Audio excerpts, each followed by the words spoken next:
ಪೂರ್ವ ತಾಲೂಕು ಪಂಚಾಯಿತಿ ಅಧ್ಯಕ್ಷರು, ಈ ಸಂಸ್ಥೆಯ ಫೌಂಡರ್ ಅಂದ್ರೆ ಸಂಸ್ಥಾಪಕ ಅಧ್ಯಕ್ಷರು, ನಿಮ್ಮೆಲ್ಲರ ನೆಚ್ಚಿನ ನಾಯಕರಾಗಿರ್ತಕ್ಕಂಥ ಸಿ ವಿ ಗೋಪಾಲಣ್ಣವರೇ, ಉದ್ಯಮಿಗಳಾಗಿರ್ತಕ್ಕಂಥ ಆನಂದ್ ಸರ್ ಅವರೇ, ಹಾಗೆ ಸಂಗೊಳ್ಳಿ ಬ್ರಿಗೇಡ್ನ ಅಧ್ಯಕ್ಷರಾಗಿರ್ತಕ್ಕಂಥ ನಮ್ಮ ವೆಂಕಟೇಶ್ ಸರ್ ಅವರೇ, ಹಾಗೆ ಜ್ಞಾನ ವಿಜ್ಞಾನ ಸಮಿತಿಯ ಎಲ್ಲ ಆತ್ಮೀಯ ಸದಸ್ಯರುಗಳೇ, ವೇದಿಕೆ ಮೇಲೆ ಇರ್ತಕ್ಕಂಥ ಎಲ್ಲ ನನ್ನ ಆತ್ಮೀಯ ಗೌರವಾನ್ವಿತ ಅತಿಥಿ ಬಂಧುಗಳೇ, ಪೋಷಕ ಬಂಧುಗಳೇ, ಪ್ರೀತಿಯ ಮಕ್ಕಳೇ, ಬಹಳ ಮುಖ್ಯವಾಗಿ ಈ ಸಂಸ್ಥೆಯನ್ನ ಇಷ್ಟು ಚೆನ್ನಾಗಿ ನಡೆಸ್ಕೊಂಡು ಬರ್ತಾ ಇರ್ತಕ್ಕಂಥ ಕಾರಣೀಭೂತರಾಗಿರ್ತಕ್ಕಂಥ ಈ ಸಂಸ್ಥೆಯ ಆಡಳಿತ ಮಂಡಳಿ ಶಿಕ್ಷಕಿಯರೇ ಹಾಗೂ ಮುಂಬರ್ತಕ್ಕಂಥ ಎಲ್ಲ ನನ್ನ ಸಾರ್ವಜನಿಕ ಬಂಧುಗಳೇ, ಬಹುಶಃ ಇವರು ಅವಾಗಿಂದ ಒಂದು ಮಾತು ಹೇಳ್ತಾ ಇದ್ರು, ನಮ್ಮ ಸಂಸ್ಥೆ ಇರ್ತಕ್ಕಂಥದ್ದು ಈ ನಾಡಿನ ಒಂದು ಸಂಸ್ಕೃತಿಯನ್ನ, ನಾಡಿನ ಒಂದು ಕಲೆಯನ್ನ, ಆ ಒಂದು ನಮ್ಮ ಭಾರತದ ಒಂದು ಸಂಸ್ಕೃತಿ ಏನಿದೆ, ಕಲೆ ಏನಿದೆ, ಅದನ್ನ ಉಳಿಸಿ ಬೆಳೆಸೋದ್ರ ಜೊತೆಗೆ ಮಕ್ಕಳಲ್ಲಿ ಒಂದು ಉತ್ತಮವಾಗಿರ್ತಕ್ಕಂಥ ಸಾಮಾಜಿಕ ಬಾಂಧವ್ಯ ಜೊತೆಗೆ ಸಹಿಷ್ಣುತೆಯ ಒಂದು ಗುಣಗಳನ್ನ ಬೆಳೆಸೋದ್ರ ಜೊತೆಗೆ ಉತ್ತಮವಾಗಿರ್ತಕ್ಕಂಥ ಗುಣಮಟ್ಟದ ಶಿಕ್ಷಣವನ್ನ ಒದಗಿಸಿ ವ್ಯಕ್ತಿತ್ವವನ್ನ ರೂಪಿಸೋದು ಅಂತಕ್ಕಂಥದ್ದು ಬಹಳ ಸ್ಪಷ್ಟವಾಗಿರ್ತಕ್ಕಂಥ ವಿಷನ್ ಇಟ್ಟುಕೊಂಡಿರ್ತಕ್ಕಂಥ ಒಂದು ಸಂಸ್ಥೆ ಇದಾಗಿದೆ. ಈ ಹಿಂದೆ ಈ ಒಂದು ಸಂಸ್ಥೆಗೆ ಸುಮಾರು 4 ವರ್ಷದ ಕೆಳಗಡೆ ಇದೇ ಒಂದು ಕಾರ್ಯಕ್ರಮಕ್ಕೆ ಬಂದಾಗ ನಮ್ಮ ಗೋಪಾಲಣ್ಣವರು ಅವರ ವ್ಯಕ್ತಿತ್ವ ಹೇಗಿದೆಯೋ ಈ ಶಾಲೆಯ ಒಂದು ಆಡಳಿತ ಮಂಡಳಿಯ ಒಂದು ಏನು ವಿಷನ್ ಅಂತಕ್ಕಂಥದ್ದು ಅದೇ ತರ ಇದೆ. ಬಹುಶಃ ಅವ್ರು ಯಾವತ್ತೂ ಕಾಸಿಗೋಸ್ಕರ, ಲಾಭಕ್ಕೋಸ್ಕರ, ವ್ಯಾಪಾರಕ್ಕೋಸ್ಕರ ಈ ಸಂಸ್ಥೆಯನ್ನ ಕಟ್ಟಿಲ್ಲ, ಬೆಳೆಸಿಲ್ಲ, ಉಳಿಸಿಲ್ಲ. ಅವರ ದೇಶ ಒಂದೇ. ಅವ್ರು ಹೆಂಗೆ ಸಮಾಜದ ಸೇವಕರಾಗಿ, ಒಬ್ಬ ಸಾರ್ವಜನಿಕ ವ್ಯಕ್ತಿಯಾಗಿ ಸಮಾಜದಲ್ಲಿ ಎಲ್ಲರೂ ಒಂದು ಕುಟುಂಬ ಅಂತಕ್ಕಂಥ ಒಂದು ಮನಸ್ಸನ್ನು ಇಟ್ಕೊಂಡು ಸೇವೆ ಮಾಡ್ತಾ ಇದ್ದಾರೆ, ಅದೇ ರೀತಿಯಾಗಿರ್ತಕ್ಕಂಥ ತತ್ವಾದರ್ಶಗಳನ್ನ ಇಟ್ಕೊಂಡು ಈ ಸಂಸ್ಥೆ ಬೆಳೆಸ್ಕೊತಿರ್ತಕ್ಕಂಥದ್ದು. ಸೊ ಒಂದು ಸಣ್ಣ ವಿಷಾದನೀಯ ಸಂಗತಿ ಏನಂತಂದ್ರೆ, ಇದು ನಾನ್ ಬಂದಾಗೂ 250 ಇತ್ತು, ಇದು 250ರಿಂದ ಇನ್ನು 500ಗೆ ಹೋಗಿಲ್ಲ. 500ಗೆ ಹೋಗ್ತಕ್ಕಂಥ ಒಂದು ಕಾರ್ಯಕ್ರಮಗಳು ತಾವೆಲ್ಲರೂ ಮಾಡಿದ್ರೆ, ಮನಸ್ಸು ಮಾಡಿದ್ರೆ ಪೋಷಕರು 250-500 ಆಗುತ್ತೆ. ಖಂಡಿತ ಮುಂದಿನ ಒಂದು ದಿನಗಳಲ್ಲಿ ಇದರ ಸಂಖ್ಯೆ 250ರಿಂದ 500ಕ್ಕೆ ಹೋಗೋಂಗೆ, 500 ಮೀರಿದಂಗೆನೆ ಇರಬೇಕು. ಯಾಕೆಂದ್ರೆ 500 ಮೀರಿದ್ರೆ if there is a hiking of strength, we are not supposed to expecting the quality of education. So quality of education ಇರಬೇಕು, along with cultural personality ಇರಬೇಕು. ಹಾಗೆ ಮಾತ್ರ ಒಂದು ಸಂಸ್ಥೆ ತನ್ನದೇ ಆಗಿರ್ತಕ್ಕಂಥ ಚಾಪನ್ನ ಒಂದು ತಾಲೂಕಿನಲ್ಲಾಗ್ಲಿ ಅಥವಾ ಜಿಲ್ಲೆಯಲ್ಲಾಗಿ ಉಳಿಸ್ಕೊಂತ ಹೋಗುತ್ತೆ. ಫಾರ್ ಎಕ್ಸಾಂಪಲ್, ಈಗ ಚಿನ್ಮಯ ಮಿಷನ್ಸ್ ಆಫ್ ಸ್ಕೂಲ್ಸ್ ಹೆಂಗಿದಾವೆ, ಅದು ಅದರದೇ ಆಗಿರ್ತಕ್ಕಂಥ ಒಂದು ಸಾಂಸ್ಕೃತಿಕ ಹಿನ್ನೆಲೆಯನ್ನ ಹೊಂದಿದೆ. ಆ ರೀತಿಯಲ್ಲಿ ತಾವೆಲ್ಲರೂ ಮನಸ್ಸು ಮಾಡಿದ್ರೆ ಈ ವೈಷ್ಣವಿ ಶಾಲೆಯನ್ನ ಮತ್ತಷ್ಟು ಉನ್ನತವಾಗಿರ್ತಕ್ಕಂಥ ಒಂದು ಸ್ಥಾನಕ್ಕೆ, ಹಂತಕ್ಕೆ ಕೊಂಡೊಯ್ಯಬಹುದು. ಬಹಳ ಮುಖ್ಯವಾಗಿ ನನ್ನ ಜೊತೆಯಲ್ಲಿ ಕೆಲಸ ಮಾಡ್ತಾ ಇರ್ತಕ್ಕಂಥ ನಮ್ಮ ರಾಜುನ ಈ ಸಂದರ್ಭದಲ್ಲಿ ನಾನು ಪ್ರಶಂಸೆ ಮಾಡಲೇಬೇಕು. ಅಲ್ಲೊಂದು ಕಾಲಿಟ್ಟಿರ್ತಾನೆ, ಇಲ್ಲೊಂದು ಕಾಲಿಟ್ಟಿರ್ತಾನೆ. ಸಾಕಷ್ಟು ಒಳ್ಳೆಯ ಒಂದು ಮನಸ್ಥಿತಿಯನ್ನು ಹೊಂದಿರತಕ್ಕಂಥವರು ಈ ಶಾಲೆಗೋಸ್ಕರ ಸಾಕಷ್ಟು ಹಗಲಿರುಳು ದುಡಿದು ಅವ್ರದೇ ಆಗಿರ್ತಕ್ಕಂಥ ಯೋಜನೆಯಲ್ಲಿ ತನ್ನ ಸಹೋದ್ಯೋಗಿ ಜನರಿಗೆ ಈ ಒಂದು ಕಾರ್ಯಕ್ರಮ, ಈ ಶಾಲೆಯನ್ನು ನಡೆಸ್ಕೊಂಡು ಬರ್ತಕ್ಕಂಥ ತುಂಬಾ ಸಂತೋಷ. ಇನ್ನೊಂದು ಏನಪ್ಪಾ ಅಂತಂದ್ರೆ, ಇದು ತುಂಬಾನೇ ಹೈಕ್ ಫೀಸಸ್ ನ ಕಲೆಕ್ಟ್ ಮಾಡಿ, ಪೇರೆಂಟ್ಸ್ ನ ಟಾರ್ಚರ್ ಮಾಡಿ, ಪೇರೆಂಟ್ಸ್ ನ ಗೋಳೈಕೊಂಡು ಶಿಕ್ಷಣ ಕೊಡಬೇಕು ಅಂತಕ್ಕಂಥ ಒಂದು ಧ್ಯೇಯ ಅವರಲ್ಲಿಲ್ಲ. ಸಂಸ್ಥೆ ಸ್ಥಾಪನೆ ಆಗಿದೆ ಸಮಾಜಕ್ಕೋಸ್ಕರ, ಕುಟುಂಬಗಳಿಗೂ, ಇದೊಂದು ಕುಟುಂಬವಾಗಿ ಈ ಒಂದು ಪರಿಸರವನ್ನು ನಿರ್ಮಾಣ ಮಾಡಿರ್ತಕ್ಕಂಥದ್ದು. ಹಾಗಾಗಿ ಪೋಷಕರಲ್ಲಿ ಒಂದು ವಿನಮ್ರ ಒಂದು ಮನವಿ ಏನಪ್ಪಾ ಅಂತಂದ್ರೆ, ಈ ಶಾಲೆ ಮೇಲೆ ತಾವೆಲ್ಲರೂ ವಿಶ್ವಾಸ ಇಟ್ಟು ಕಳೆದ ಒಂದು 15 ವರ್ಷದಿಂದ ಈ ಶಾಲೆ ಸಂಸ್ಥೆಯನ್ನ ನಡೆಸ್ಕೊಂಡು ಬರ್ತಾ ಇದ್ದೀರಿ. ಹಾಗೆ ಈ ಸಂಸ್ಥೆ ಮತ್ತಷ್ಟು ಉನ್ನತವಾಗಿರ್ತಕ್ಕಂಥ ಒಂದು ಸ್ಥಾಯಕ್ಕೆ ಹೋಗ್ಲಿ. ಜೊತೆಗೂಡಿ ಇಲ್ಲೇನು ಹೈಸ್ಕೂಲ್ ವರ್ಗೂ ಇದೆ, ಅದು ಮುಂದುವರೆದು ಪದವಿ ಪೂರ್ವ ಕಾಲೇಜು ಅಂತಕ್ಕಂಥ ಒಂದು ಕಾಲೇಜನ್ನು ಸ್ಥಾಪನೆ ಆಗ್ಲಿ. ಬಹಳ ಮುಖ್ಯವಾಗಿ ನಮ್ಮ ಸಿ ವಿ ಗೋಪಾಲಣ್ಣವರ ಕನಸು ಏನಿದೆ, ಎಲ್ಲರಿಗೂ ಸರ್ವರಿಗೂ ಸಮಪಾಲು, ಸರ್ವರಿಗೂ ಸಮಬಾಳು ಅಂತಕ್ಕಂಥ ಧ್ಯೇಯ ಏನಿದೆ, ಅದನ್ನ ಈಡೇರಿಸಲಿಕ್ಕೆ ತಾವೆಲ್ಲರೂ ಶ್ರಮಿಸ್ತಾ ಇದ್ದೀರಿ. ಸೊ ಮತ್ತೊಮ್ಮೆ ಈ ಒಂದು ಸಮಾರಂಭಕ್ಕೆ ಆಹ್ವಾನಿಸಿ 4 ಮಾತಾಡಲು ಅವಕಾಶ ಮಾಡಿಕೊಂಡಿರ್ತಕ್ಕಂಥ ವೇದಿಕೆ ಮೇಲೆ ಇರ್ತಕ್ಕಂಥ ಎಲ್ಲ ಗಣ್ಯಮಾನ್ಯರಿಗೂ, ವೇದಿಕೆ ಮುಂಭಾಗದಲ್ಲಿರ್ತಕ್ಕಂಥ ಎಲ್ಲ ಪೋಷಕ ಬುದ್ಧಿಗಳಿಗೂ ನಮಿಸಿ ಈ ಶಾಲೆಯನ್ನ ತಾವು ಮತ್ತಷ್ಟು ಉನ್ನತವಾಗಿರ್ತಕ್ಕಂಥ ಎತ್ತರಕ್ಕೆ ಬೆಳೆಸ್ತಕ್ಕಂಥ ಗುರುತರವಾಗಿರ್ತಕ್ಕಂಥ ಜವಾಬ್ದಾರಿಯನ್ನು ನಿರ್ವಹಿಸಿರ್ತಕ್ಕಂಥ ಭರವಸೆಯೊಂದಿಗೆ ನನ್ನ ಮಾತನ್ನ ಮುಗಿಸ್ತಾ ಇದ್ದೀನಿ. ನಮಸ್ಕಾರ. ಎಲ್ಲ ನನ್ನ ಬಂಧುಗಳು, ಇವತ್ತು ಏನು ನಾನು ಹುಟ್ಟಾಕಿದ ಮದರ್ ತೆರೇಸಾ ವಿದ್ಯಾ ಸಂಸ್ಥೆಯಿಂದ ಪ್ರೇರಿತರಾಗಿ ಗೋಪಾಲರವರು ಇಲ್ಲಿಂದು ಸ್ಕೂಲ್ ಓಪನ್ ಮಾಡಬೇಕು, ಜನಕ್ಕೆಲ್ಲ ಈ ಭಾಗದಲ್ಲಿ ಜನಕ್ಕೆ ಅನುಕೂಲ ಆಗ್ಬೇಕು, ವಿದ್ಯಾ ಎಲ್ಲರಿಗೂ ಸಿಗಬೇಕು ಅನ್ನೋ ಒಂದು ಒಳ್ಳೆ ಉದ್ದೇಶದಿಂದ ಇದನ್ನ ಪ್ರಾರಂಭ ಮಾಡಿದ್ರು. ಬಹಳ ಕಷ್ಟದಲ್ಲಿ ಪ್ರಾರಂಭ ಮಾಡಿದ್ರು, ನಾವು ಅವ್ರ ಜೊತೆಗೆ ಇದ್ವಿ ಅವಾಗ. ಹಾಗಾಗಿ ವಿದ್ಯೆಯನ್ನ ನಾವು ಬದುಕಿದ ಮೇಲೆ ಬಂದ್ರೆ, ಹುಟ್ಟಿದ ನಂತರ, ಜನ್ಮ ಪಡೆದ ನಂತರ ಏನಪ್ಪ ಒಂದು ಸಂಪಾದನೆ ಮಾಡ್ತೀವಿ ಅಂದ್ರಗಿನ ಈಗಿನ ಆಧುನಿಕ ಪ್ರಪಂಚದಲ್ಲಿ ವಿದ್ಯೆ ಒಂದೇ. ವಿದ್ಯೆಯಿಂದ ಮನಸ್ಸೆಲ್ಲ ಆತ್ಮವಿಕಾಸಕ್ಕೂ ದಾರಿ ಇದೆ. ನಮ್ಮ ಪೂರ್ವಜರು ಏನೇನು ಮಹತ್ಕರವಾದಂತಹ ವಿಜ್ಞಾನವನ್ನು ಬಿಟ್ಟು ಹೋಗಿದ್ದಾರೆ, ಅದನ್ನ ಇನ್ನ ನಾವು ಸರಿಯಾಗಿ ಅರ್ಥಕೊಂಡಿಲ್ಲ. ಆಗಿನ ವಿದ್ಯೆ ಹೆಂಗಿದೆ ಅಂದ್ರೆ, ಆಕಾಶದಲ್ಲಿ ಮೊದಲೇ ಈಗ ಈ ನಾಸಾ ಗೀಸಾ artificial intelligence, computers, super computers, ಎಲ್ಲ ರಾಕೆಟ್ ಗಿಕೆಟ್ಗಳೆಲ್ಲ ಬಂದ್ಬಿಟ್ಟಿದೆ. 20,000 ಮೈಲಿ ದೂರದಲ್ಲಿರುವ ಒಂದು ದೇಶಕ್ಕೆ ಇಲ್ಲಿಂದಾನೇ ಆಪರೇಟ್ ಮಾಡಬಹುದು ಮಿಸೈಲ್ ನ. ಟೆಕ್ನಾಲಜಿ ಅಷ್ಟು ಇಂಪ್ರೂವ್ ಆಗೋಗ್ಬಿಟ್ಟಿದೆ. ಆದ್ರೆ ನಾಸಾ ಕಂಡುಹಿಡಿದ ಅಂತ ಏನಂದ್ರೆ, ಏನು ನಮ್ಮ ಸಂಸ್ಕೃತಿಯಲ್ಲಿ ಹೇಳ್ತಾ ಇದ್ರೆ ಶಿವತಾಂಡವ, ಆ ಮಹಾ ನಾಟ್ಯ ಏನಿದೆ ಅಂತ ನಮ್ಮ ಪೂರ್ವಜರು ಹೇಳ್ತಾರೆ. ಶಿವತಾಂಡವ ಹೆಂಗಿರ್ತದಂತ ಒಂದು ಗಂಭೀರವಾದಂತಹ ಒಂದು ವಿಮರ್ಶೆ ಕೊಡ್ತಾರೆ, ನಾಟ್ಯ ರೂಪದಲ್ಲಿ, ಭರತನಾಟ್ಯ ರೂಪದಲ್ಲಿ ಕೊಡ್ತಾರೆ. ಶಿವತಾಂಡವ ಅನ್ನೋದೇ ಒಂದು ನಾಟ್ಯದ ಶೈಲಿ ಇದೆ. ಆಕಾಶದಲ್ಲಿ ಈಗ ಇಷ್ಟು ವರ್ಷಗಳಾಗಲು ಬಿಟ್ಟಿರುವಂತ ಸಬ್ಸೆಟ್ ಏನ್ ಹುಡುಕ್ತಾ ಇದೆ ಅಂದ್ರೆ, ಈ ಕಾಸ್ಮಾ ಅಂತ ಏನ್ ಎನರ್ಜಿ ಆಕಾಶದಲ್ಲಿ ಇದೆ, ಅದು ಬಹಳ ದೊಡ್ಡ ಸೈನ್ಸ್ ಸ್ಟಡಿ ಮಾಡ್ತಾ ಇದ್ದಾರೆ.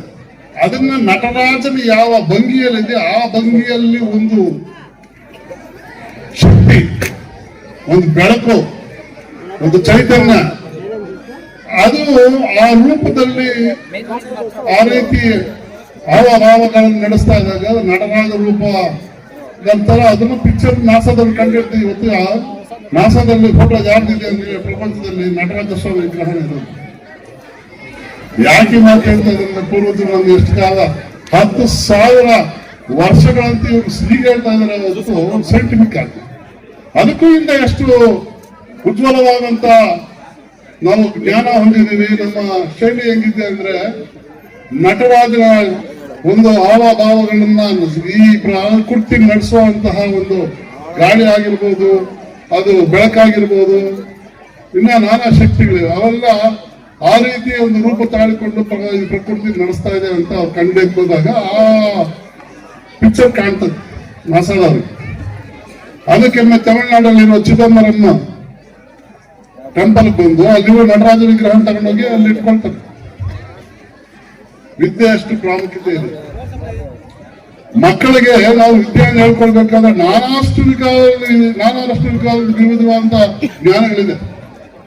ಆದ್ರೆ ಸ್ವಲ್ಪ ನಾನು ಪೋಷಕರಿಗೆ ಏನಪ್ಪ ಹೇಳೋದಂದ್ರೆ, ನಾವು ವಿದ್ಯಾಸಂಸ್ಥೆ ನಡೆಸ್ತವ್ರು, ನೀವು ಮಗು ನಿಜವಾಗಿ ಈ ಶಾಲೆಗೆ ಬಂದು ಏನು ಕಲಿತಾ ಇದೆ ಅಂತ ದಯವಿಟ್ಟು ಒಂದು 10 ನಿಮಿಷ ದಿವಸಕ್ಕೆ 10 ನಿಮಿಷಗಳು ಮಾತ್ರ ಅವ್ರನ್ನ ನೀವು ಏನ್ ಹೇಳ್ಕೊಟ್ಟಿದ್ದಾರೆ, ಏನ್ ಬರ್ದಿದೀಯಾ, ನಾಳೆ ಏನ್ ಬರ್ಕೊಂಡು ಹೋಗ್ಬೇಕು ಅನ್ನೋದು ಗಮನ ಕೊಟ್ಟರೆ ಸಾಕು. ನೀವು ಮಗು ಬಂದ್ಬಿಟ್ಟಿದೆ ಇಲ್ಲಿ ಅಂದ್ಬಿಟ್ಟು ಫೋನ್ ಕೊಡೋದಾಗ್ಲಿ, ಮತ್ತೆ ಬೇರೆ ಟಿವಿ ಹಾಕೋದಾಗ್ಲಿ ನೋಡಿ. ಇವತ್ತು ರಾಜ್ಯ ಸರ್ಕಾರ ಅದನ್ನ ಶಾಸ್ತ್ರ ಮಾಡಿದೆ. 10ನೇ ತರಗತಿಗಿಂತ ವಿದ್ಯಾರ್ಥಿಗಳಿಗೆ ಯಾರಿಗೂ ಫೋನ್ ಅಲೌಡ್ ಇಲ್ಲ, ಕೊಡಲೇಬಾರ್ದಂತ ಪೋಷಕರಿಗೆ ಇವತ್ತು ಸಂದೇಶ ಕೊಟ್ಟಿದ್ದಾರೆ ಚೀಫ್ ಮಿನಿಸ್ಟರ್. ಅದರಿಂದ ನಾನು ಹೇಳೋದೇನಂತೆ, ವಿದ್ಯಾಭ್ಯಾಸದ ಬಗ್ಗೆ, ಮಕ್ಕಳ ಬಗ್ಗೆ ಹೇಳ್ಬೇಕಾದ್ರೆ ನಮ್ಮ ಕಾಲೇಜಲ್ಲಿ ಏನೇನ್ ಮಾಡ್ತಾ ಇದ್ವಿ ಆಕ್ಟಿವಿಟೀಸ್ ಬಗ್ಗೆ ನಮ್ಗೆ ವಿಸ್ತಾರವಾಗಿ ಮಾತಾಡ್ಬೋದು. ಆದ್ರೆ ನಮ್ಗೆ ನೋಡಕ್ ಬಂದಿಲ್ಲ, ಮಕ್ಕಳನ್ನ ಆಟ ನೋಡಕ್ ಬಂದಿದ್ವಿ, ನಿಮ್ಗೆ ಬೋರ್ ಮಾಡಲ್ಲ. ಆದ್ರಿಂದ ನೀವು 10 ನಿಮಿಷಗಳು ಮಾತ್ರ ನಿಮ್ಮ ಶಾಲೆಯಲ್ಲಿ ಆಕ್ಟಿವಿಟೀಸ್ ಏನ್ ಮಾಡ್ತಾ ಇದ್ದಾರೆ ಪ್ರತಿ ದಿವಸ ಅಂತ ಪ್ರತಿಯೊಂದು ತಾಯಿ ತಂದೆ ವಿಚಾರಿಸಬೇಕಂತ ಹೇಳಿ ನನ್ನ 2 ಮಾತು ಮುಗಿಸ್ತಾ ಇದ್ದೀನಿ. ಜೈ ಹಿಂದ್, ಜೈ ಕರ್ನಾಟಕ.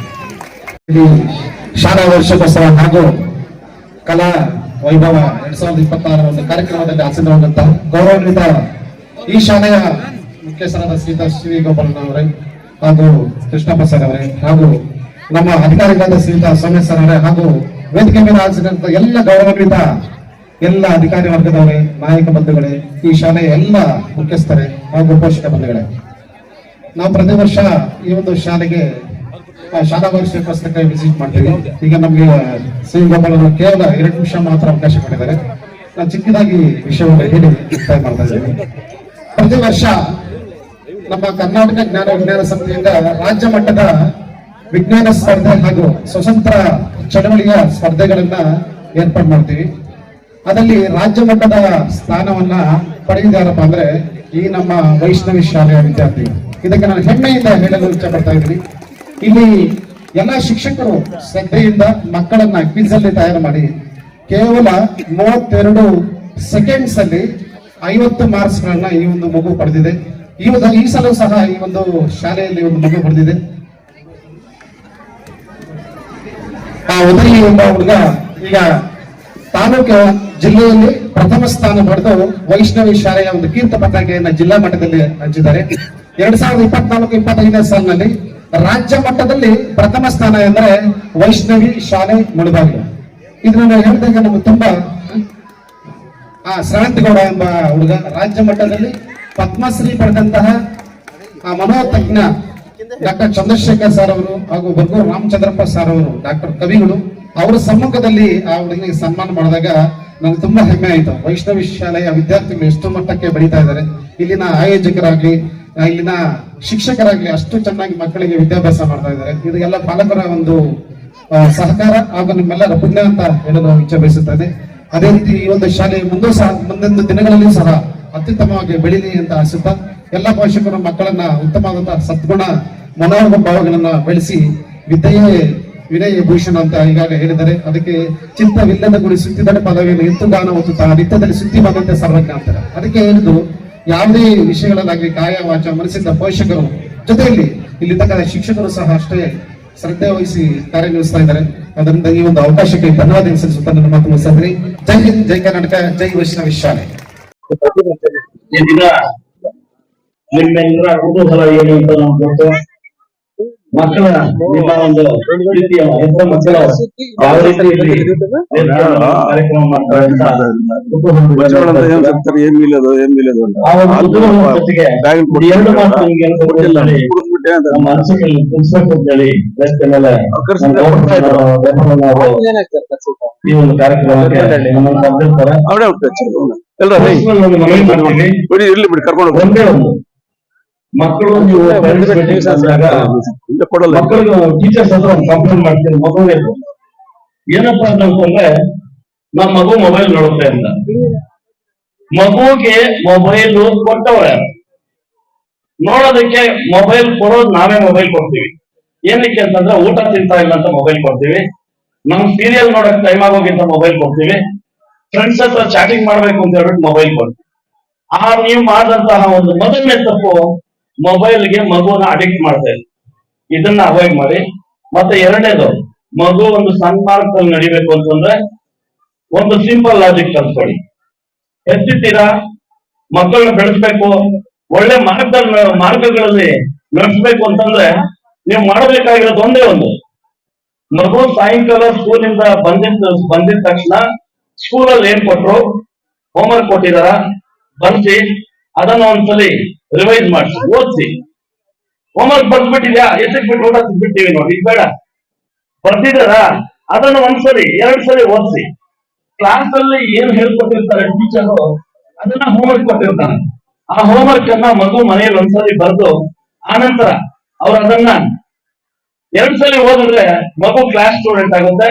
ಈಗ ತಾನೇ ಒಂದ್ ಮಗು ಇಲ್ಲಿ ಸನ್ಮಾನ ಮಾಡ್ಕೊಂಡು ಹೋಗ್ತೀವಿ. ಏನು ಗೌಡ ಅಂತ ಹೇಳಿ ಹುಡುಗ, ಎನ್ಗಟ್ಟೂರ್ ಹುಡುಗ ಶ್ರವಂತ್ ಗೌಡ. ನನಗೆ ಎಷ್ಟು ಸಂತೋಷ ಆಯ್ತು ಅಂತಂದ್ರೆ ಅವ್ರ ಮನೆಯಲ್ಲಿ ಅಷ್ಟೊಂದು ಎಜುಕೇಟೆಡ್ ಪೀಪಲ್ಸ್ ಯಾರು ಇಲ್ಲ. ತುಂಬಾ ಹಿಂದುಳಿದ ಅಂದ್ರೆ ವಿದ್ಯೆ ತುಂಬಾ ಹಿಂದುಳಿದ ಒಂದು ಕುಟುಂಬ ಅದು. ಅಂತ ಒಂದು ಕುಟುಂಬದಲ್ಲಿ ಹುಟ್ಟಿ ಆ ಹುಡುಗ ಈ ದಿನ ಒಂದಿನ ಸನ್ಮಾನ ಮಾಡಿಸ್ಕೊಂತ ಇದ್ರೆ ನಮ್ಮ ಮಕ್ಕಳು ನಾಳೆ ಬೆಳಗ್ಗೆ ಇಲ್ಲಿ ಬಂದು ಸನ್ಮಾನ ಮಾಡಿಸ್ಕೋಬೇಕು ಅಂತ ನಿಮ್ಗೂ ಒಂದು ಆಸೆ ಇದೆ. ಅವ್ರ ತಂದೆ ತಾಯಿಗೆ ಇವತ್ತು ಗರ್ವದಿಂದ ಹೇಳ್ತಾರೆ ನನ್ನ ಮಗನಿಗೆ ಸನ್ಮಾನ ಮಾಡಿದ್ರು. ಆದ್ರಿಂದ ಮಗುನ ಹೋಮ್ವರ್ಕ್ ಮಾಡಿ ಆದ್ಮೇಲೆ ಓದಿಸಿ ಒಂದೇ ಒಂದು ಪುಣ್ಯ ಕಟ್ಕೊಳ್ಳಿ. ಮಗುನ ತಂದು ಸ್ಕೂಲಲ್ಲಿ ಅಡ್ಮಿಷನ್ ಮಾಡಿದಾಗ ಮಗುನ ಟೀಚರ್ಸ್ ಒಪ್ಸ್ಬಿಡಿ. ಅವ್ರಿಗೂ ಮಕ್ಳಿರ್ತಾರೆ, ಮಕ್ಕಳನ್ನ ಬೇಕು ಅಂತ ಹೊಡಿಯಲ್ಲ. ಒಂದ್ ಏಟ್ ಹಾಕಿದ್ರೆ ಮಾರನೇ ದಿವಸ ನೀವೇ ಬರ್ತೀರ, ಯಾಕೆ ಹೊಡೆದ್ರಿ ನನ್ನ ಮಗುನ ಅಂತ ಕೇಳ್ತೀರ. ಅಕಸ್ಮಾತ್ ಒಂದ್ ಏಟು ಬಿದ್ದಿರುತ್ತೆ, ಆ ಏಟು ಏನಕ್ಕೆ ಅವ್ರಿಗೆ ಜೋರಿಗೆ ಬಿದ್ದಿರುತ್ತೆ, ಒಂದು ಬರೆ ಬಂದಿರುತ್ತೆ, ಇಲ್ಲ ಒಂಚೂರು ರಕ್ತನೂ ಬಂದಿರುತ್ತೆ, ಬೇಕು ಅಂತ ಅವ್ರು ಹೊಡೆದಿರಲ್ಲ. ಅವ್ರ ಮಕ್ಕಳಲ್ಲಿ ನನ್ನ ಮಕ್ಕಳಲ್ಲಿ ಇದು ಒಂದು ಮಗು ಅಂತ ಹೇಳ್ಬಿಟ್ಟು ಅವ್ರ ಮಕ್ಕಳ ತರಾನೇ ಟ್ರೀಟ್ ಮಾಡಿರ್ತಾರೆ. ಅವರು ಬೇಗ ಓದ್ಲಿಲ್ವಲ್ಲ, ತಂದೆ ತಾಯಿ ಕಷ್ಟಪಟ್ಟು ಫೀಸ್ ಕಟ್ತಿರ್ತಾರೆ, ಆ ಒಂದು ಕಷ್ಟಕ್ಕೆ ಪ್ರತಿಫಲ ಕೊಡಬೇಕು ಅನ್ನೋ ಒಂದು ಉದ್ದೇಶದಿಂದ ಅವರು ಲೇಟ್ ಹಾಕಿರ್ತಾರೆ. ಅದನ್ನ ನೀವು ಬಂದು ದಯವಿಟ್ಟು ಟೀಚರ್ಸ್ ನ ಪ್ರಶ್ನೆ ಮಾಡಕ್ ಬರಬೇಡಿ. ಆ ಒಂದು ಪ್ರಶ್ನೆ ಮಾಡಿದ್ರೆ ಸಿ ಗೋಪಾಲಣ್ಣ ಇಲ್ಲಿ ಇರ್ತಾ ಇರ್ಲಿಲ್ಲ. ಅವ್ರ ತಂದೆ ತಾಯಿಯವರು ಪ್ರಶ್ನೆ ಮಾಡಿದ್ರೆ ಸಿ ಗೋಪಾಲಣ್ಣ ಈ ಒಂದು ಮಟ್ಟಕ್ಕೆ ಬರ್ತಾ ಇರ್ಲಿಲ್ಲ. ಅವ್ರನ್ನ ಕರ್ಕೊಂಡೋಗಿ ಓಡಿಸ್ತಾ ಇದ್ರು ಅಂತ ನಮ್ಗೆ ಹೇಳ್ತಾ ಇದ್ರು. ನಮ್ಮ ಅಪ್ಪ ಸ್ಕೂಲಲ್ಲಿ ಸರಿಯಾಗಿ ಓದ್ಲಿಲ್ಲ ಅಂತಂದ್ರೆ ಮನೆಯಲ್ಲಿ ಕೇಳ್ತಾ ಇರ್ಲಿಲ್ಲ, ಸ್ಕೂಲಲ್ಲಿ ಕರ್ಕೊಂಡು ಹೋಗಿ ಟೀಚರ್ ಹತ್ರ ಓಡಿಸ್ತಾ ಇದ್ರು ಅಂತ. ಆದ್ರಿಂದ ದಯವಿಟ್ಟು ಮಕ್ಕಳನ್ನ ಟೀಚರ್ಸ್ ಒಪ್ಸ್ಬಿಡಿ, ಮನೆಯಲ್ಲಿ ಹೋಮ್ವರ್ಕ್ ಮಾಡಿಸಿ ಓದಿಸಿ, ಇಷ್ಟೇ ನೀವು ಮಾಡ್ಬೇಕಾಗಿರೋದು. ನಿಮ್ ಮಗು ಕ್ಲಾಸ್ ಸ್ಟೂಡೆಂಟ್ ಆಗ್ಲಿಲ್ಲ ಅಂತಂದ್ರೆ 1 ವರ್ಷ ನೀವು ದಯವಿಟ್ಟು ಇವನ್ನ ಪಾಲಿಸಿ. ಮುಂದಿನ ವರ್ಷ ಇಲ್ಲಿ ಬಂದು ನೀವು ಕೇಳಿ, ನೀವು ಹೇಳಿದ್ದು ಪಾಲಿಸಿದ್ದೀವಿ, ಮಕ್ಕಳು ಓದ್ಲಿಲ್ಲ ಅಂತೇಳಿ, ಅವಾಗ ನಾನು ಕ್ಷಮಾಪಣೆ ಕೇಳ್ತೀನಿ. ಇಷ್ಟೊಂದು ಮಾತಾಡಕ್ಕೆ ಅವಕಾಶ ಕೊಟ್ಟಂತಹ ಹೋರಾಟ ಹಾದಿಯಲ್ಲಿ ನಡ್ಕೊಂಡು ಹೋಗೋದಿಕ್ಕೆ ನನಗೆ ಮಾರ್ಗದರ್ಶಕರಾದಂತಹ ಸಿ ವಿ ಗೋಪಾಲಣ್ಣರವರು ಈ ಒಂದು ಕಾರ್ಯಕ್ರಮಕ್ಕೆ ಆಗಮಿಸಬೇಕು ಅಂತ ಹೇಳಿ 2 ಮಾತು ಮಾತಾಡಕ್ಕೆ ಅವಕಾಶ ಕೊಟ್ಟಿದ್ದಾರೆ. ಅವರಿಗೆ ಧನ್ಯವಾದಗಳನ್ನು ಅರ್ಪಿಸ್ತಾ 2 ಮಾತು ಮುಗಿಸ್ತಾ ಇದ್ದೀನಿ. ಮತ್ತೊಂದು ನಮಗೊಂದು ಖುಷಿ ಸಂಗತಿ ಏನು ಅಂತಂದ್ರೆ, ಯಾವ ಸ್ಕೂಲ್ ಹೋದ್ರೆ ತೆಲುಗು ಹಾಡು, ತಮಿಳು ಹಾಡು, ಹಿಂದಿ ಹಾಡು, ಅದು ಕೂತ್ಕೊಂಡು ನೋಡ್ತಾ ಇಲ್ಲ ನಮ್ಗೆ ಎಷ್ಟು ಆನಂದ ಆಗುತ್ತೆ. ನಮಗೆ ಅನಂತ ಧನ್ಯವಾದಗಳು. ಬರೀ ಕನ್ನಡ ಹಾಕಿದ್ದಕ್ಕೆ ಇಷ್ಟು ಹೇಳಿ 2 ಮಾತು ಮುಗಿಸ್ತೀನಿ. ಜೈ ಹಿಂದ್, ಜೈ ಕರ್ನಾಟಕ. ಪ್ರಕಾಶ್ ಗೌಡ್ರಿಗೆ ಬಹಳ ಧನ್ಯವಾದಗಳು. ಈಗ ನಮ್ಮ ಖಲೀಲ್ ಅವರು, ಯಾಕಂದ್ರೆ ಖಲೀಲ್ ಅಂದ್ರೆ ಇವರು ಎಲ್ಲಾ ಮಕ್ಕಳು ಓದೋದ್ರಲ್ಲಿ ಇಡೀ ರಾಜ್ಯದಲ್ಲಿ ಇಂಟರ್ನ್ಯಾಷನಲ್ ಅಲ್ಲಿ ಮಕ್ಕಳಿಗೆ ಇದು ಎಜುಕೇಶನ್ ಅಲ್ಲಿ ಬಿ ಇರ್ಬೋದು, ಮೆಡಿಕಲ್ ಸೀಟ್ ಇರ್ಬೋದು, MS ಇರ್ಬೋದು, ಫಾರಿನ್ ಹೋಗೋದಕ್ಕೆಲ್ಲ ಕೂಡ ಮಕ್ಕಳನ್ನ ಪೇರೆಂಟ್ಸ್ ಅವ್ರು ಬಂದು ಬಿಟ್ಬಿಟ್ರೆ ಅದೆಲ್ಲ ವ್ಯವಸ್ಥೆ ಮಾಡ್ತಕ್ಕಂಥ ಒಂದು ಶಕ್ತಿ ಇರ್ತಕ್ಕಂಥವ್ರು. ಅವರು ಇವತ್ತೊಂದ್ 2 ಮಾತು ಮಾತಾಡ್ತಾರೆ. ನನಗೆ ಮಾತಾಡ್ಲಿಕ್ಕೆ ಬರಲ್ಲ, ನಾನು ಸೆಕೆಂಡ್ ಟೈಮ್ ಸೇರ್ಸ್ ಮಾತಾಡ್ತಾ ಇರೋದು. ಏನಂದ್ರೆ ನಮ್ಮ ಗುಲ್ಬರ್ಗ ಜಿಲ್ಲೆಯಲ್ಲಿ ಪ್ರತಿಯೊಂದು ಸ್ಕೂಲಲ್ಲಿ ಒಳ್ಳೆ ಪಾಠ ಹೇಳ್ಕೊಡ್ತಾರೆ, ಈಗ ಎರಡೇ ಮಾತಿಲ್ಲ. ಅದ್ರ ಪ್ರತಿ ಸ್ಕೂಲಲ್ಲಿ ABCD ಹೇಳ್ಕೊಡ್ತಾರೆ, ಒಂದು ಪೀರಿಯಡ್ ಹೇಳ್ಕೊಡ್ತಾರೆ. ಆದ್ರೆ ಈ ಸ್ಕೂಲಲ್ಲಿ ಒಂದು ನಿಮ್ಗೆ ಪ್ಲಸ್ ಪಾಯಿಂಟ್ ಏನಾಗತ್ತೆ ಅಂದ್ರೆ, ಫಸ್ಟ್ 10th ನೀವು ಈ ಸ್ಕೂಲಲ್ಲಿ ಓದ್ಕೊಂಡ್ರೆ ನಿಮ್ಗೊಂದು ರೂರಲ್ ಸರ್ಟಿಫಿಕೇಟ್ ಅಂತ ನಿಮ್ಗೆ ಬರ್ತದೆ. ಆ ಸರ್ಟಿಫಿಕೇಟ್ ವ್ಯಾಲ್ಯೂ ನಿಮ್ಗೆ ಈಗ ಅರ್ಥ ಆಗಲ್ಲ. ಆಗ ನೀವು ಇಲ್ಲಿ SSLC ಮಕ್ಕಳು ಯಾರಿದ್ದಾರೆ, ಅವ್ರು ಯಾರು PCMB ತಗೊಂತಾರೆ, PCMC ತಗೊಂತಾರೆ, ಅವ್ರಿಗೆ ಬೆನಿಫಿಟ್ ಆಗತ್ತೆ. ಏನಂದ್ರೆ ಈ ರೂರಲ್ ಸರ್ಟಿಫಿಕೇಟ್ ಅನ್ನೋದು ಒಂದು ದೊಡ್ಡ ಸರ್ಟಿಫಿಕೇಟ್. ಆ ಸರ್ಟಿಫಿಕೇಟ್ ಕೊಡೋದು ಈ ಒಂದೇ ಸ್ಕೂಲ್. ಈ ಸ್ಕೂಲ್ ಬಿಟ್ರೆ ಇನ್ನೊಂದು ಸ್ಕೂಲ್ ಇದೆ ನಮ್ಮ ತಾಲೂಕಲ್ಲಿ, ಇದು ಬಿಟ್ರೆ ಯಾವ ಸ್ಕೂಲಲ್ಲೂ ಕೊಡಲ್ಲ ನಿಮ್ಗೆ. ದಯವಿಟ್ಟು ನಿಮ್ಮ ಮಕ್ಕಳು ಯಾರು ಇಲ್ಲಿ 1st ಇಂದ 10th ಓದ್ತಾ ಇದಾರೆ ಅವ್ರನ್ನ ಇಲ್ಲೇ ಓದಕ್ ಬಿಡಿ. ಇಲ್ಲಿ ನಾನು ರಿಕ್ವೆಸ್ಟ್ ಮಾಡ್ತಾರೆ ನಿಮಗೆ. ಈ ಮಾತು ನಿಮ್ಗೆ ಯಾವತ್ತು ಅರ್ಥ ಆಗತ್ತಂದ್ರೆ, ನಿಮ್ಮ SSLC ಮುಗಿದ ಮೇಲೆ, ಫಸ್ಟ್ PU ಸೆಕೆಂಡ್ PUC ಮುಗಿದ ಈ ಮಾತು ನಿಮ್ಗೆ ಅರ್ಥ ಆಗತ್ತೆ. ಈಗ ಅರ್ಥ ಆಗಲ್ಲ ಈ ಮಾತು. ಯಾಕಂದ್ರೆ ನಾನು 5 ವರ್ಷದಿಂದ ಈ ಫೀಲ್ಡ್ ಅಲ್ಲಿ ಇದ್ದೀನಿ. ನಾನು CET ನೀಟ್ ಮೆಂಟರ್ ಅಂತ ನಂಗೆ ಅಡ್ವೈಸರ್ ಅಂತಾರೆ. ಈ ಮಕ್ಕಳು ಏನ್ ಇಂಜಿನಿಯರ್ ಆಗ್ತಾರೆ, ಏನು ಡೆಂಟಲ್ ಮಾಡಕ್ ಹೋಗ್ತಾರೆ, ಏನು MBBS ಮಾಡ್ತಾರೆ, ಏನು ಆಯುರ್ವೇದಿಕ್ ಸ್ಟೂಡೆಂಟ್ಸ್ ಇರ್ತಾರೆ, ಅದೆಲ್ಲ ಅವತ್ತು ಇರೋ ಸರ್ಟಿಫಿಕೇಟ್ ಕಾಪಾಡುತ್ತೆ. ಒಂದು ದೊಡ್ಡ ಎಕ್ಸಾಂಪಲ್ ಕೊಡ್ಬೇಕು ಏನಂದ್ರೆ, ಇದೇ ಸ್ಕೂಲಿಂದ ಓದುವರ ಇವರೇ ಮಗ ಇವತ್ತು ಡಾಕ್ಟರ್ ಆಗಿದ್ದಾನೆ. ಆ ಡಾಕ್ಟರ್ ಆಗಿದ್ದ ಕಾರಣ ಈ ರೂರಲ್ ಸರ್ಟಿಫಿಕೇಟ್. ಅದನ್ನ ಇದೇ ಸರ್ಟಿಫಿಕೇಟ್ ನಾನೇ ಮಾಡಿಸಿ, ಇದೇ ನಮ್ಮ ಅಣ್ಣ ಅವರು 1 ವರ್ಷ ಮನೆಯಲ್ಲಿ ಮಗುವನ್ನ ಇಟ್ಕೊಂಡಿದ್ರು. ನನ್ನ ಮಗ ಕೇಳಿದ್ರು, ಏನ್ ಕಲೀಲ್ ಏನೋ ಮಾಡೋದು ಅಂದ್ರು. ಹಣ ಆರಾಮಾಗಿರು ಒಂದೇ. ನಾನು ಈ ಮಗ ಎಲ್ಲಿ ಓದಿದ್ದು ಅಂದ, ನನ್ನ ಸ್ಕೂಲಲ್ಲಿ ಓದಿದ್ದು ಅಂದ್ರು. ನಾನೇ ಹೋಗಿ ಈ ಸರ್ಟಿಫಿಕೇಟ್ ಅನ್ನ ರೆಡಿ ಮಾಡಿ ಇವತ್ತು ಆ ಮಗು MBBS ನಮ್ಮ ಬೆಂಗಳೂರು ಕಾಲೇಜ್ PGS ಅಲ್ಲಿ ಮಾಡ್ತಾ ಇದ್ದಾನೆ. ನಿಮ್ಮ ಗೋಪಾಲನ್ ಮಗನೇ, ಬೇರೆ ಯಾರು ಅಲ್ಲ. ಇದೇ ಮುಲ್ಬಗಲ್ ತಾಲೂಕಿನಲ್ಲಿ ನಾನು MBBS ಸ್ಟೂಡೆಂಟ್ಸ್, ಇಂಜಿನಿಯರಿಂಗ್ ಸ್ಟೂಡೆಂಟ್ಸ್, ಮತ್ತೆ B.Pharmacy, ಡಯಾಲಿಸಿಸ್, BSc ಡಯಾಲಿಸಿಸ್, ಪ್ರತಿಯೊಂದು ಎಜುಕೇಶನ್ ಮೆಡಿಕಲ್ ಫೀಲ್ಡ್ ಅಲ್ಲಿ ಕೊಡ್ಲಿಕ್ಕೆ ನಾನು ಸಿದ್ಧವಾಗಿರ್ತೀನಿ. ನಾನು ನಿಮ್ಗೆ ಇವತ್ತು ಕೆಲಸಕ್ಕೆ ಬರಲ್ಲ. ನೆಕ್ಸ್ಟ್ ಈ ಸ್ಕೂಲ್ ಮಕ್ಕಳು ಯಾರಿರ್ತಾರೆ SSLC ಆದ್ಮೇಲೆ ಸೆಕೆಂಡ್ PUC ಅಲ್ಲಿ ಓದುವಾಗ ಇದೇ ತಿಂಗಳ ಡಿಸೆಂಬರ್ ಅಲ್ಲಿ ನನಗೆ ಕಾಂಟ್ಯಾಕ್ಟ್ ಆಗಿ ದಯವಿಟ್ಟು ನಾನು ನಿಮ್ಗೆ ಎಲ್ಲಾ ಕೌನ್ಸಿಲಿಂಗ್ ಮಾಡಿ ನಿಮ್ಮ ಮಕ್ಕಳ ಭವಿಷ್ಯತ್ತನ್ನ ನಾನು ಮುಂದೆ ಇತ್ತು ರೆಡಿ ಮಾಡಿಕೊಡ್ತೇನೆ. ಅದಕ್ಕೆ ಎರಡೇ ಮಾತಿಲ್ಲ. ಮತ್ತೆ ಇನ್ನೊಂದು ಏನಂದ್ರೆ, ಈ ಗೋಪಾಲಣ್ಣ ಅಂತ ಅವರು ಇಡೀ ತಾಲೂಕಲ್ಲಿ ನಾನು ನೋಡೋನಲ್ಲ, ನಾನು ಜೊತೆಲಿ ಇದ್ದಿದ್ದೀನಿ, ಹೋಗಿದ್ದೀನಿ. ಒಳ್ಳೆ ಮನುಷ್ಯ ಇದ್ದಾರೆ, ಒಳ್ಳೆಯವರು ಇದ್ದಾರೆ. ಇದೇ ಸ್ಕೂಲ್ ಮದುವೆ ಮಗಳು ಓದಿಸಿ ಇನ್ನೊಂದು ಗುಲ್ಬರ್ಗ ತಾಲೂಕಿನಲ್ಲಿ ಇರೋ ಪ್ರೈವೇಟ್ ಸ್ಕೂಲ್ ಜಾಸ್ತಿ ನಿಮಗೆ ರೊಕ್ಕ ಪೈಸಾ ತಗೊಂತಾರೆ, ಆದ್ರೆ ಆ ಪೈಸಾ ನಿಮ್ ಕೆಲ್ಸಕ್ಕೆ ಬರಲ್ಲ. ಪ್ರೈವೇಟ್ ಸ್ಕೂಲ್ ತಗೊಂಡ್ರೆ ನೀವು ಯಾವತ್ತು ನೀವು ಈ ಹಳ್ಳಿ ಬಿಟ್ಟು ನಮ್ಮ ಅಮರಜ್ಯೋತಿ, ಫಾರ್ ಎಕ್ಸಾಂಪಲ್ ಅಮರಜ್ಯೋತಿ ಅನ್ಕೊಳ್ಳಿ, ಅಮರಜ್ಯೋತಿಯಲ್ಲಿ ನೀವು ಸೀಟು ಜಾಸ್ತಿ ಸಿಗ್ತದೆ, ಆದ್ರೆ ನಿಮ್ಗೆ ರೂರಲ್ ಸರ್ಟಿಫಿಕೇಟ್ ಬರಲ್ಲ. ರೂರಲ್ ಸರ್ಟಿಫಿಕೇಟ್ ಅಂದ್ರೆ ಏನಂದ್ರೆ, ಈಗ ನನ್ನ ಮಗ 500 ಮಾಡ್ಸ್ಕೊಂತಾನೆ, ನಿಮ್ಮ ಮಗ 300 ಮಾಡ್ಸ್ಕೊಂತಾನೆ, ನಿಮ್ಗೂ MBBS ಸೀಟ್ ಸಿಗುತ್ತೆ, ನಮ್ಗೂ MBBS ಸೀಟ್ ಸಿಗುತ್ತೆ, ಬಟ್ ಮಾರ್ಕ್ ಡಿಫರೆನ್ಸ್ 150 ಇರ್ತದೆ. ಡಿಫರೆನ್ಸ್ 150 ಡಿಫರೆನ್ಸ್ ಇದೆ, ಅದೇ ರೂರಲ್ ಸರ್ಟಿಫಿಕೇಟ್. ಇದು ದಯವಿಟ್ಟು ಆ ಸರ್ಟಿಫಿಕೇಟ್ ಇದ್ರೆ ನಿಮ್ಗೆ ಕೋಟಿಗಳು ಉಳಿಗೆ ಆಗತ್ತೆ. ಇವತ್ತು CP ಗೋಪಾಲಣ್ಣ ಮಗನಿಗೆ 1.5 ಕೋಟಿ ಸೀಟ್ ಕೇಳಿದ್ರು, MBBSಗೆ 1.5 ಕೋಟಿ ಕೇಳಿದ್ರು. ಆದ್ರೆ ಅದೇ ರೂರಲ್ ಸರ್ಟಿಫಿಕೇಟ್ ಇದೇ ಸ್ಕೂಲಿಂದ ಪಡೆದು ನಾವು ಫ್ರೀ ಸೀಟ್ ಅನ್ನು ಕೊಟ್ಟಿದ್ದೀವಿ. ಬರೀ 2 ಲಕ್ಷ 1 ವರ್ಷಕ್ಕೆ, ಬರೀ 1 ವರ್ಷ, ಸಾರಿ 2 lakhs per year. So my dear parents, please understand my question. ನನ್ನ ಕ್ವಶನ್ ನಿಮ್ಗೆ ಅರ್ಥ ಆಗ್ತದೆ, ನಾನು ತೆಲುಗಲ್ಲಿ ಹೇಳ್ತೀನಿ, ಕನ್ನಡ ನಿಮ್ಗೆ ಅರ್ಥ ಆಗಿಲ್ಲ ಹಾಗಾದ್ರೆ ಈಗ ಇನ್ನೊಂದು ಮಾತು, ಇಲ್ಲಿ ನಮ್ಮ ಮುಸ್ಲಿಂ ಜನ ಇದ್ದಾರೆ, ಅವ್ರು ನಾನು ಸ್ವಲ್ಪ 4 ಮಾತು ಉರ್ದುದಲ್ಲಿ ಮಾತಾಡ್ತೀನಿ. ಯಾಕಂದ್ರೆ ದಯವಿಟ್ಟು कोई भी स्कूल में एजुकेशन देनी, मेहरबानी करके इनके उनके बात स्कूल को बताने जानो को ये बात अच्छा ಮೈಂಡ್ ಮಾಡಕ್ಕೆ ಅದನ್ನ ಅವರು ಇವರು ಮಾತು ಕೇಳಿ ನಿಮ್ಮ ಮಕ್ಕಳನ್ನ ಈ ಸ್ಕೂಲಿಂದ ಬೇರೆ ಸ್ಕೂಲ್ಗೆ ನೀವು ಅಡ್ಮಿಷನ್ ಮಾಡ್ಲಿಕ್ಕೆ ಹೋಗ್ಬೇಡಿ. ಯಾಕೆ ಅಂದ್ರೆ ಕಾರಣ ಏನಂದ್ರೆ, ಪ್ರತಿಯೊಂದು ಸ್ಕೂಲಲ್ಲಿ ಅದೇ ಟೀಚರ್ಸ್ ಇರ್ತಾರೆ, ಅಲ್ಲೂ ಅದೇ ಟೀಚರ್ಸ್ ಇರ್ತಾರೆ, ಪಾಠ ಯಾವತ್ತೂ ಚೇಂಜ್ ಆಗಲ್ಲ. ಆದ್ರೆ certificate is very important. Without the documents there is no education. Every education gives a certificate, but knowledge is the power. Our knowledge, ನಮಗೆ knowledge ಬರಬೇಕು ಅಂದ್ರೆ education is very important. Okay, thank you sir. ಎಲ್ಲ ವಿದ್ಯಾರ್ಥಿಗಳೇ ಹಾಗೂ ಪೋಷಕ ವರ್ಗದವರೇ ಹಾಗೂ ಇವತ್ತು ಶಾಲೆಯ ಸಂಸ್ಥಾಪಕರೇ, ಏನೀಗ ನಮ್ಗೆ ತುಂಬಾ ಖುಷಿ ಆಯ್ತು. ಈಗ ಏನಂದ್ರೆ ಎಲ್ಲಾ ಕನ್ನಡದ ಹಾಡುಗಳಿಗೆ ಈಗ ಇವರಲ್ಲಿ ನೃತ್ಯ ಮಾಡಿರ್ತಾರೆ. ನಾವೀಗ ಬೇರೆ ಬೇರೆ ಕಾರ್ಯಕ್ರಮಗಳಲ್ಲಿ ಭಾಗವಹಿಸಿದಾಗ ಅಲ್ಲಿ ಎರಡೂ ಕನ್ನಡ ತೆಲುಗು ಎಲ್ಲನೂ ಮಾಡ್ತಾ ಇರ್ತಾರೆ. ಈಗ ನಮ್ಗೆ ತುಂಬಾ ಒಂದು ಸಂತೋಷದ ವಿಚಾರ ಅಂದ್ರೆ ಕನ್ನಡಗೆ ಹೆಚ್ಚಿನ ಆದ್ಯತೆ ಕೊಟ್ಟಿದ್ದಾರೆ. ಅವರಿಗೆ ನಮ್ಮ ಕಡೆಯಿಂದ, ನಮ್ಮ ಎಲ್ಲ ಕರ್ನಾಟಕ ರಕ್ಷಣಾ ವೇದಿಕೆ ಕಡೆಯಿಂದ ಧನ್ಯವಾದಗಳನ್ನ ಹೇಳ್ತಾ, ಏನೀಗ ಈಗಾಗ್ಲೇ ನೀವು ಪಾಪ ಕಾಯ್ತಾ ಇದ್ದೀರಾ, ದಯವಿಟ್ಟು ಒಳ್ಳೆ ಕಾರ್ಯಕ್ರಮವನ್ನು ಆಯೋಜನೆ ಮಾಡಿದ್ದಾರೆ, ಅವ್ರಿಗೆ ಒಳ್ಳೇದಾಗ್ಲಿ ಅಂತ ಹೇಳ್ತಾ ನನ್ನ ಮಾತು ಮುಗಿಸ್ತಾ ಇದ್ದೀನಿ. ಜೈ ಹಿಂದ್, ಜೈ ಕರ್ನಾಟಕ.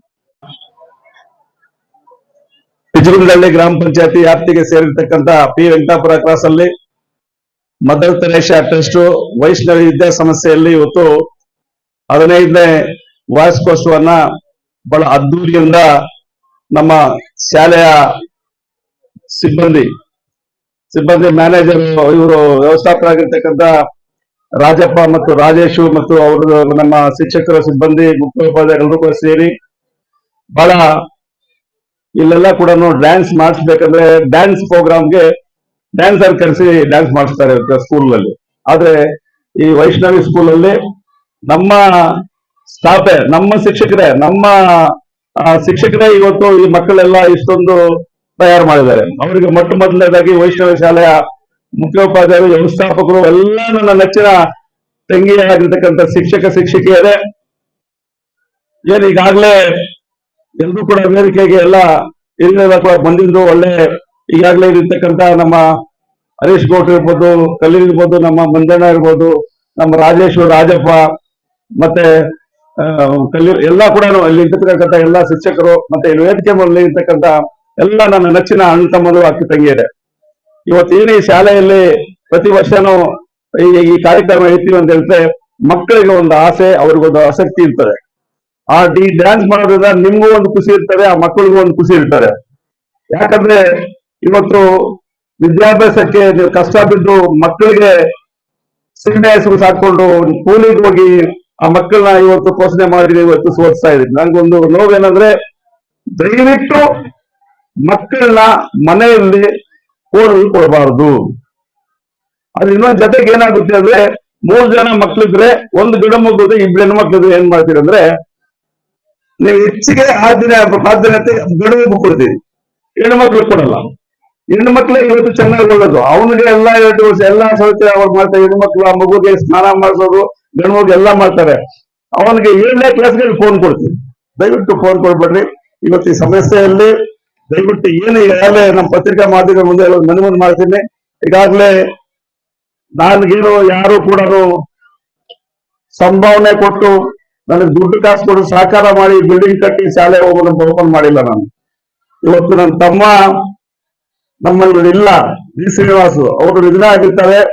ನಾವು ಅವ್ರು ನಿಂತ್ಕೊಂಡು ಇವತ್ತು ಶಾಲೆಯನ್ನು ಕಟ್ಟಿ ಶಾಲೆ ಕಟ್ಟೋದಕ್ಕೆ ಸಹಕಾರ ಮಾಡತಕ್ಕಂಥದ್ದು ಬಹಳ ಜನ ಇದೆ. ಅವರೆಲ್ಲ ಬಂದೇ ಇಲ್ಲ, ಅವ್ರು ಮಾತಾಡ್ತಾ ಇಲ್ಲ. ಇವತ್ತು ಪ್ರಿಯಂಕಾಪುರ ಗ್ರಾಮದಲ್ಲಿ ನಮ್ಮ ರತ್ನಮ್ಮ ತಿರೋದು, ಅವ್ರ ಪತ್ನಿ ರತ್ನಮ್ಮ ಮತ್ತೆ ಅವ್ರ ಮಗ ಸುರೇಶ್ ಇವರೆಲ್ಲ ಕೂಡ ನಮ್ಗೆ ಸಹಕರಿಸ್ತಾರೆ. ರಾಮಚಂದ್ರನ ಅಲ್ಲಿ ರಂಗಸ್ವಾಮಿ ಅವರೆಲ್ಲ ಈ ಗ್ರಾಮದವರು ಬಹಳ ಸಹಕರಿಸ್ತಾರೆ. ದೊಡ್ಡಬಳ್ಳಾಳಿ ಇರ್ಬೋದು, ಚಿಕ್ಕಬಳ್ಳಾಳಿ ಇರ್ಬೋದು, ಚಾಮರಾಜನಗರ ಬಹಳ ಸಹಕರಿಸ್ತಾರೆ. ವಿಶೇಷ ಏನಂದ್ರೆ ದಯವಿಟ್ಟು ಆಗ್ಲೇ ಕಲಿಯಲಿಲ್ಲ, ಈ ಶಾಲೆಯಲ್ಲಿ 10% ನಿಮಗೆ ರೂರಲ್ ಸರ್ಟಿಫಿಕೇಟ್ ಸಿಗ್ತದೆ. 10% ಇದೆ. ಕೆಲವರಿಗೆ ನಾನು 500 ತಗೊಂಡ್ರೆ ಮೆಡಿಕಲ್ ಸೀಟ್ ಸಿಕ್ಕಲ್ಲ, MSc ಸೀಟ್ ಸಿಕ್ಕಲ್ಲ. ಆದ್ರೆ ಇದನ್ನು ಸೇರಿದ್ರೆ 50% ಕಡಿಮೆ ಸೀಟ್ ಸಿಗ್ತದೆ. ಅದರಿಂದ ಏನು ಇವತ್ತು ನಮ್ಮಲ್ಲಿ ಮನವಿ ಮಾಡ್ಕೊಂಡು ಎಲ್ಲರೂ ಕೂಡ ಮಕ್ಕಳು ಡ್ಯಾನ್ಸ್ ನೋಡ್ಬೇಕು ಅಂತ. ನಾನೆಲ್ಲ ಕಷ್ಟಪಟ್ಟು ಬಂದು ನಮ್ಮ ಸ್ಕೂಲ್ ನಾವು ಓದ್ತಾ ಇರುವಾಗ ರೂರಲ್ ಇಟ್ಕೊಂಡು ಕಿವಿಯಲ್ಲಿ ಹೊಡಿತಾ ಇದ್ರು. ಈಗ ಸುಮ್ಮನೆ ಕಿವಿ ಹಿಂಗಿಂದ್ರೆ ಹೋಗಿ ಅಪ್ಪ ಗೆಲ್ತಾರೆ, ಅನ್ನ ಗೆಲ್ತಾರೆ, ತಮ್ಮನ್ ಗೆಲ್ತಾರೆ, ಹೋಗಿ ಗಲಾಟೆ ಮಾಡ್ತಾರೆ. ಅದರಿಂದ ದಯವಿಟ್ಟು ಮಕ್ಕಳಿಗೆ ಓದಕ್ಕೆ ಪ್ರೋತ್ಸಾಹ ಕೊಡಿ.